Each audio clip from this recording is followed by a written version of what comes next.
You're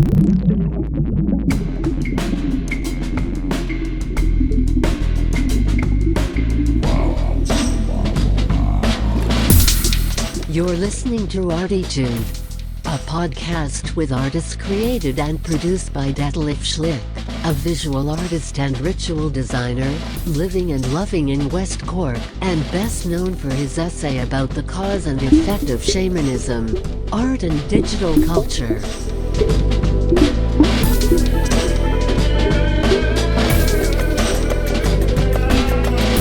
Working in the field of performance, photography, painting, sound, installations, and film, he will dive and discover with us and a weekly creative guest into the unknown and exciting deep ocean of the creative mind.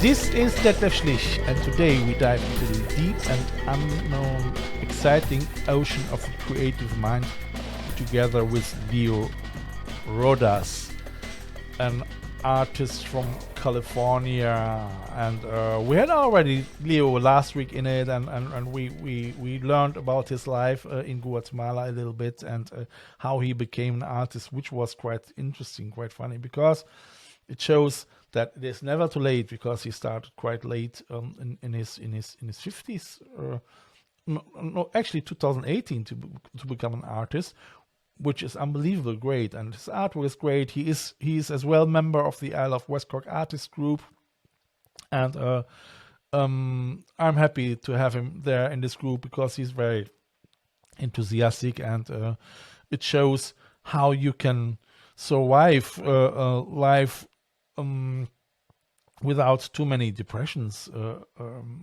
if you are creative, and I think that helps you as well, like me too. Hi, Leo. Happy to have you here in the show. Thanks very much. Appreciate you having me. Yeah, it's great to have you here in this show. And I must say, and we have to mention, Leo is now as well in the Hall of ArTEEtude. That means you, dear guys, you can buy a mug with it's actually a collector's edition with Leo's Conterfei. With a collage, which I'm gonna do actually 3 different collages from the first, second, and third episode of Leo. So you're 3 times actually in the Hall of ArTEEtude, Leo. Oh, thanks so much. Appreciate you. Yeah, that's great. Yeah, we were in the first part. We were talking a little bit about growing up in Guatemala, and I would like to get back a little bit to that as well. So as you used to be there. I think it's interesting for people as well, so to know a little bit more about the school system in Guatemala and all that. And I mean, if you're gonna go back to the first episode, you will learn so about his experience in his garden. I mean, being attacked by American airplanes because they wanted to set up a putsch. Who was the president in 1961? What was his name? We'll have to look it up. But I believe his last name was Ubico. Yeah, but I'm not sure about that. I will have to look it up too. And the poor Leo share that info with me. Poor Leo. But yeah, they were trying to remove our president at that time, and that's what the shootings were about. So actually, you can be happy that you're still alive. Definitely, yes, I survived that. Yeah, and like I said before, as a child, to me in my mind was that Hollywood was recording a war movie in my country. God, yes.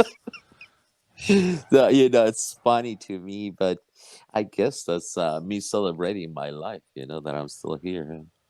I would say, and it really didn't affect me in any way at all. Because to me it's comical that a child can think that way and protect themselves from mental harm, I mean, yeah, somebody probably would have gotten hurt in front of me, then that probably would have made a huge difference. But basically all I heard was bullets falling on us, and hitting the ground and the walls. And my aunt was fast enough to grab us and take us back inside the house. So But yeah, It the is mind really. of a child can take you to a fantasy place where you protect yourself.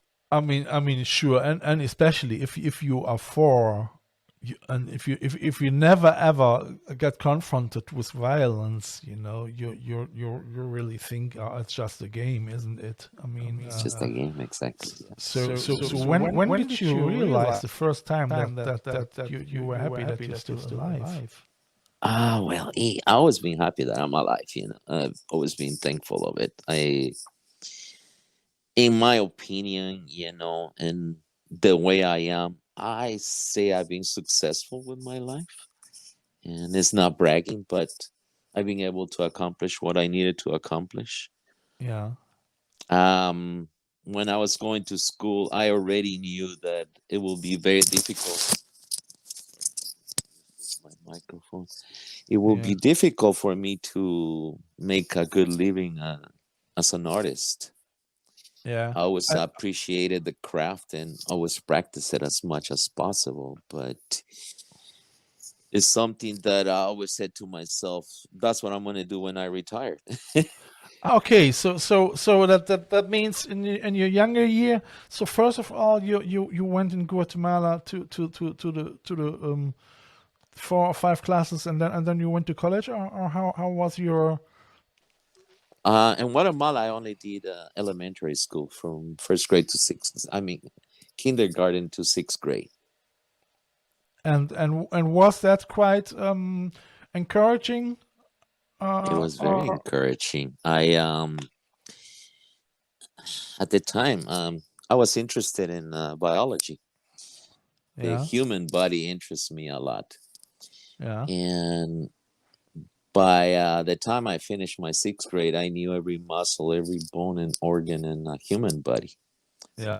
I don't remember too many of them anymore, but my interest was to become a surgeon at that time. All right. And I excel in biology, excel in art, actually, wood Yeah. shop. What else? Math, I wasn't too good. History, I wasn't too good, but math, I knew it was important, so I worked hard at it and I did well on it. Yeah. So, like I said, even as a child, I knew that I wasn't going to be able to make a fair living out of art, although I loved it. And I decided to try out for medical. And like I said, by the age of 13, we have moved to United States. By the time I was looking into having a profession, I Yeah. realized my parents were not going to be able to afford medical school. All right. So I gave up that idea. I decided to go into architecture. And I started doing mechanical drawing in high school. And really did well on that. Enjoyed it very much and stuck with it to my first year of college. Yeah. And really enjoyed it very much. And by my How? second year of college, Yeah. I met a lady that owned a construction company, and she hired me for the summer to help her sort out lumber and stuff like that. All right. And then she approached me and said, "Hey, I understand you're going to college. What are you studying?" I'm like, "Oh, I want to be an architect." And she's like, "Oh, that's a great career. Too bad it's not going to make you any money." Okay. So here I am at the age of 16 wanting to be an architect. Yeah. And there's this lady that owns a construction company telling me that I'm not going to make any money out of architect. Yeah. So I'm like, geez, so what do I do now? So I decided to stop being an architect. I gave that up. You gave it up at 16. Okay. So this dream, this American dream was then already away, Yeah, well, and gone. talking to my mom, and I said to her, it seems like you need help paying the house. So, because she had bought her own house at that time, Yeah. 1973 by then. So, I think I want to start working. Yeah. By 1975, I managed to get a job at a hotel. So I was a handyman at the hotel, jack of all trades, master of none. All I right. did. Yeah. I repair whatever my boss wanted me to repair. So I learned plumbing. I learned electrical. Yeah. I Yeah. I learned Well, to even make keys and change locks and things like that. So I learned a lot. It was a good experience. I would say so. And How talking many to years my did you? mother, Yeah. she said to me, "How do you like your work?" And I say, "I don't." And I wish I could find something I could do, besides this. And I mean, it's Yeah. fun, but Yeah. I'm kind of getting bored with it already. It's not challenging me enough. So she Yeah. said, "Well, go Yeah. back to school, and learn All right. something." Yeah. And she suggested electronics, and I'm like, "Well, I don't know anything about electronics." And she says to me, "That's why you go to school, to learn." Yeah. So I decided to invest half of my salary I made at the hotel on education, and I paid Yeah. for electronics school at Hills Engineering College on the corner of Gary and South Venice in San Francisco, which Yeah. was about 3 or 4 blocks walking distance from my hotel job. How old have you been So there? Well, 20 yeah, or I something. learned electronics and I did real well with it. Well, it came to time in, when was it, 1978. I was going to graduate in May, and it came time for me to find a job in electronics. At that time, I was working at an appliance store fixing home appliances. In those days, they were still fixing like blenders and coffee makers and So I was wondering. So your father and your mother, as they came over from Guatemala to San Francisco, was it? Did they had already connections? I mean, relatives or over there to get a job to as carpenter and as she was a dressmaker. She was a designer, wasn't she? Your yeah, mother.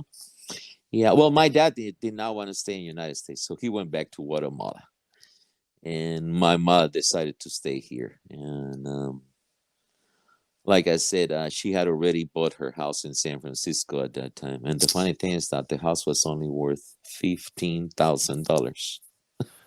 That 15, yeah, 1 5. that was 1973. 73. Yeah, 1973. Same house is worth probably a couple of million now.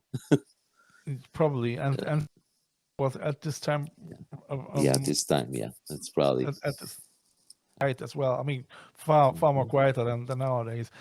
I know actually the serial, The Streets of San Francisco, with Carl Malden. Do you know?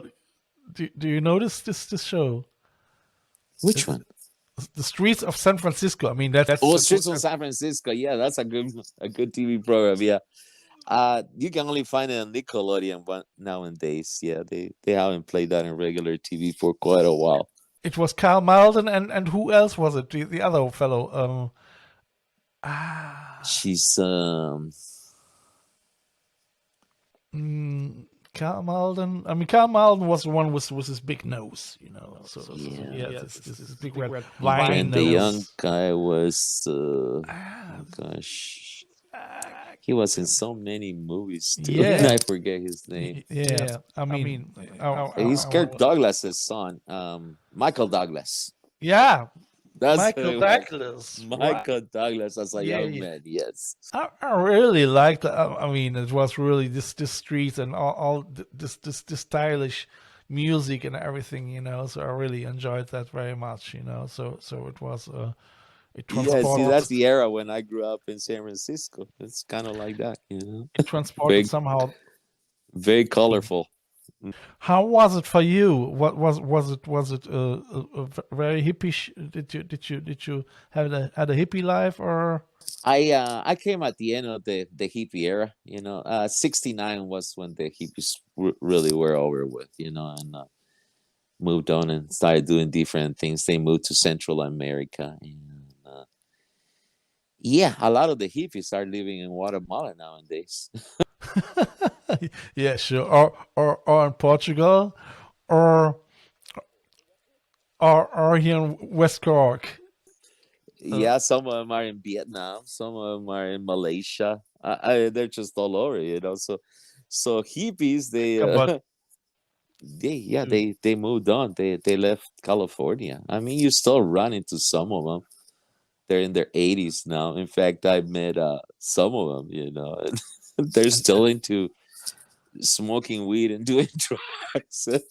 I'm surprised they're still alive and doing everything they did in those days. And you did the absolutely vice versa run. So yes, so you have your somehow your American dream in San Francisco going on a little bit.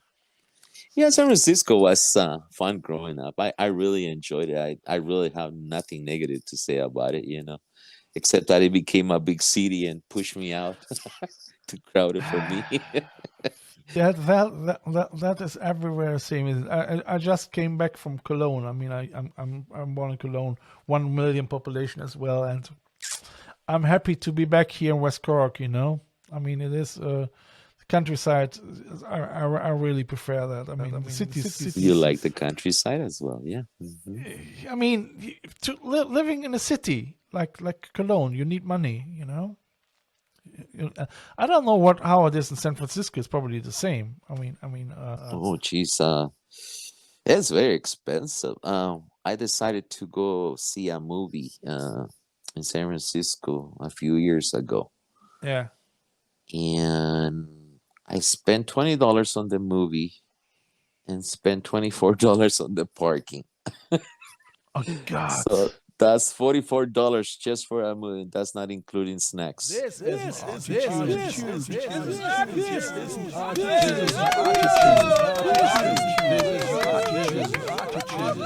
To have a soda and a hot dog probably would have been another $20. So yeah, you have to be wealthy to go visit San Francisco. Last time I was out for dinner with my son, we probably blew $120, and it really wasn't anything too big, Yeah, not so fancy. Yeah. Not so fancy, yeah. Yeah. But yeah, it's expensive to be in the city, so you got to be ready for it when you go visit. It's beautiful, still a lot of fun, but yeah, it's become out of my price range.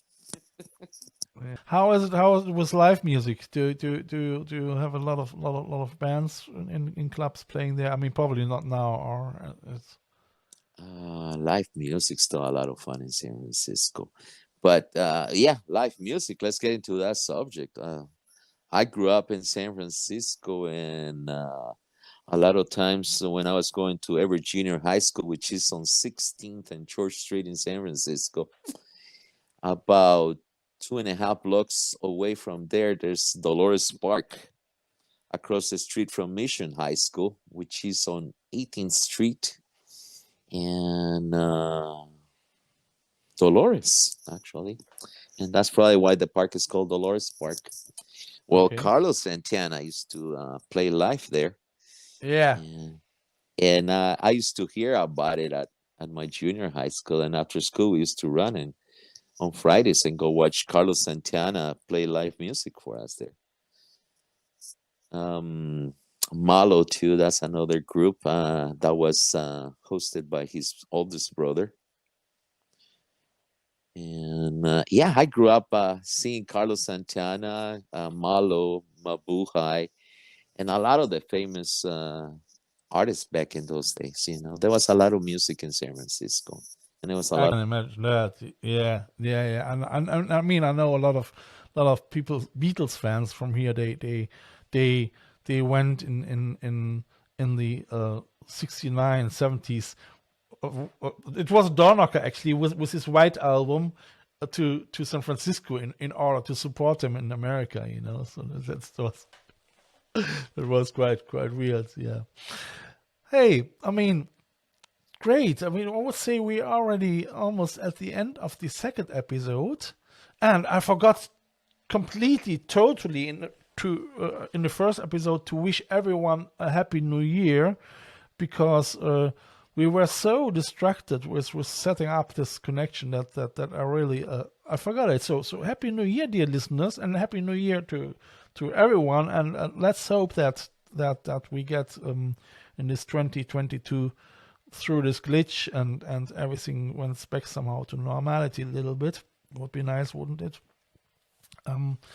Okay, you guys, if you want to we're gonna go in the third part more deeper into Leo's art praxis, but you still can join the I Love West Cork Artists group, or you're gonna look on my website and all the links where Leo has his artwork, and I think Leo has as well an Instagram page, no? Correct, What is your Instagram page? Instagram page is LJR Art 9. So my 3 initials, the word art and the number 9. So that's Okay. Leo Jordan Rodas. LJR Art 9 at LJR Art 9 is Leo's Instagram account. But I will put that into my description, so you can't miss that.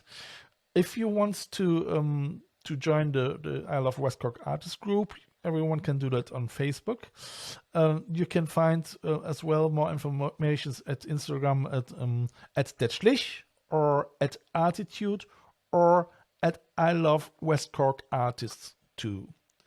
If you want to support this podcast, and if you would like to get some original artwork from me on Max or t-shirts or whatever, you can find it in my shop on www.arteetude.com. It's all here. You can see it here. I would say, Leo, thank you very much for today. We hear from us next Sunday. And dear listeners, tune in next Sunday morning, and I'm looking forward to have another session with Leo. So it's great to have him in our show, and I thank you very much, Leo. Thanks very much, Elsie. Appreciate your time. See you next Sunday. Bye. All right, see you next time. You have listened to ArTEEtude, West Cork's first art, fashion, and design podcast. ArTEEtude, never so close again. That was too close.